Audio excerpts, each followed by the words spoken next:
لا تطلع من الفيديو، بس شوف لي هاي اللقطة، بس هاي اللقطة شفتوها؟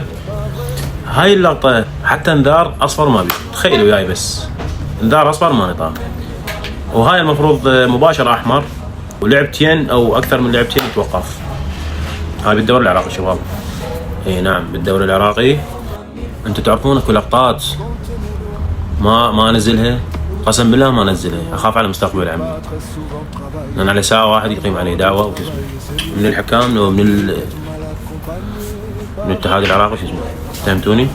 فما اريد انزلها، راح انزلكم هاي اللقطة وشوف شو يسوي له بعد، شلون يعني اللي يدوس على رقبته يقطمها يقطمها الله يعطيه انذار اصفر، بس انا طاف فول اوكي، بس فار موجود. ليش يرجع الحظر علينا؟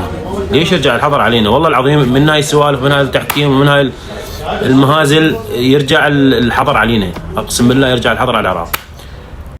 ردنا نتعظ ونتعلم من الدوري الاسباني زين، بس للاسف حكامنا صاروا يقلدون حكام الدوري الاسباني. والله مصيبه. مع العلم هاي قولها ماكنزي، قول هاي صارت ضربه حره الين الكسره مالتها، هاي ضربه حره وقولها ماكنزي. لا تنسون المتابعه، لايك، اكسبلور، كومنت، فولو. تشاو.